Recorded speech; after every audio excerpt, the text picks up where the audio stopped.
I want you to think about the last time you changed your answer. Not because you were wrong, but because you sensed the room shifting, because someone's expression changed, because you didn't want to be the person who said the wrong thing.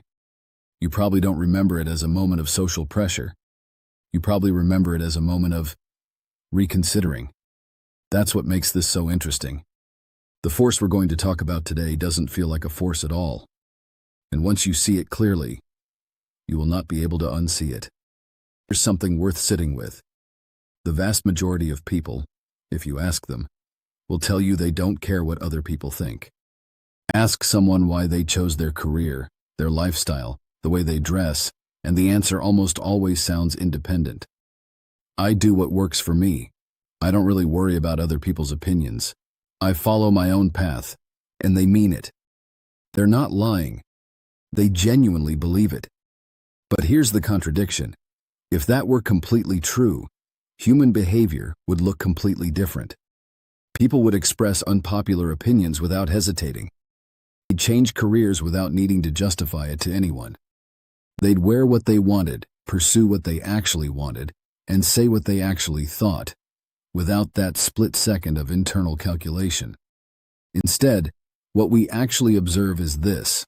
People hesitate before speaking in groups. They soften strong opinions before sharing them. They choose career paths that are easier to explain at family dinners. They delay going after things that might invite confusion, or worse, judgment. The behavior doesn't match the belief. And that gap, right there, is what this video is about. Let me paint a picture and see if it feels familiar. You're about to post something online.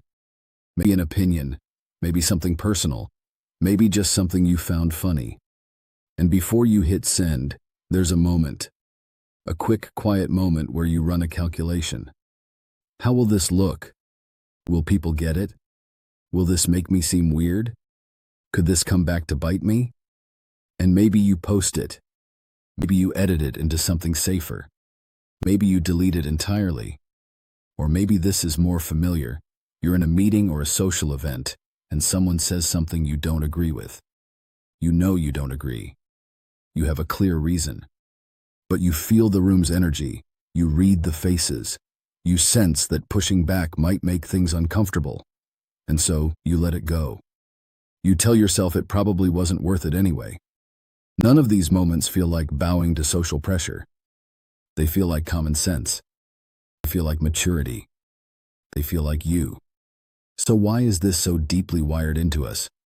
Why does it run so quietly and so reliably? History has taught us that social approval was critical to survival. So our brain evolved to treat social approval as a survival signal. Not a nice to have, a necessity.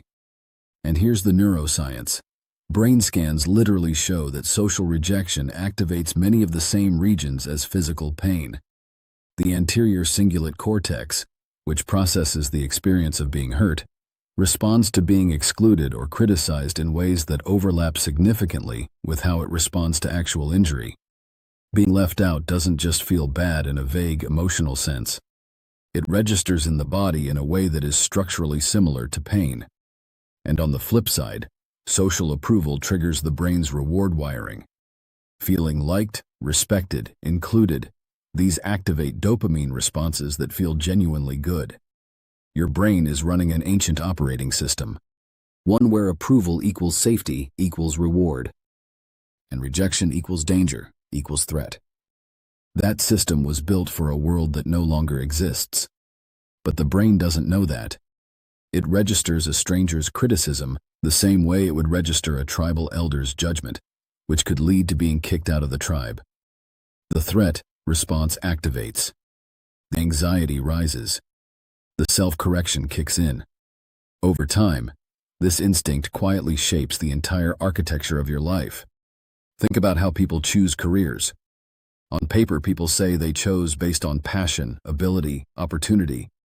And those things are real factors. But run the tape back and notice something. The careers that feel most comfortable to pursue are almost always the ones that are easiest to explain. The ones that carry clear social status. The ones that make sense to the people whose opinions matter to you. Medicine, law, finance, engineering. These carry what you might call social legibility. They're understood, respected, uncomplicated to justify. Meanwhile, the path that might be a far better fit, the unconventional one, the creative one, the quiet one, the one that would require a long explanation, the one that could be what you actually want to take, that one gets quietly discouraged, not by any one person, but by the anticipation of reactions that haven't even happened yet. But it goes deeper than career choice. The approval instinct can quietly shape identity itself. So much of what people experience as who I am is actually who I've been in relation to others. The values you hold, the opinions you express, the way you present yourself in different rooms, these are not just the output of some fixed inner core. They are also the accumulated result of thousands of social interactions, each one nudging you slightly toward what felt acceptable, respected, safe. And because that process happens so gradually, over so many years, the result doesn't feel like conformity. It feels like personality. This is the approval blind spot. The point where external social pressure is so fully absorbed that it becomes indistinguishable from personal preference. You're not doing what people want. You genuinely want what people want. And you have no idea.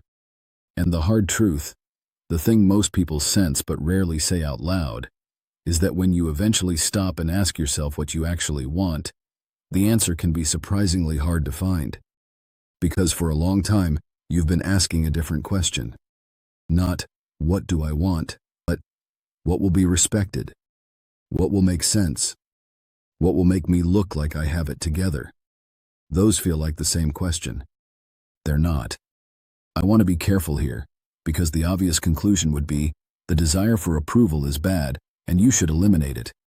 But that's not what I'm saying, and it's not actually possible anyway. Belonging matters. Connection matters. The opinions of people you respect carry real information. They can help you grow, correct your blind spots, and become better at what you're doing. Social feedback, used wisely, is genuinely valuable. The goal isn't to stop caring what people think. The goal is to notice when approval is making the decision for you. The shift begins with noticing. Not with dramatic declarations of independence, not with burning bridges or abandoning everything. Just noticing.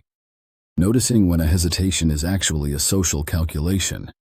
Noticing when I decided against it actually means I was afraid of the reaction. Noticing when ambition feels suspiciously similar to whatever your social environment most rewards. You don't have to act on every observation. You just have to see it clearly. Because what you can see clearly, you can choose. So let me leave you with a question. Not a rhetorical one. An actual one worth sitting with. Think about the goals you're currently pursuing. The version of yourself you're presenting to the world. The choices you've made in the last year that you feel most settled about. And then ask, how much of this was genuinely chosen? And how much of it was quietly shaped by what you sensed the people around you would respect? You don't have to answer that out loud. You don't have to change anything today. But if the question produces even a moment of honest uncertainty, that uncertainty is valuable. That's the beginning of actually seeing the pattern. And once you can see it, you start to have a choice you didn't have before. The compass has always been there, pointing toward approval, quietly, without your permission.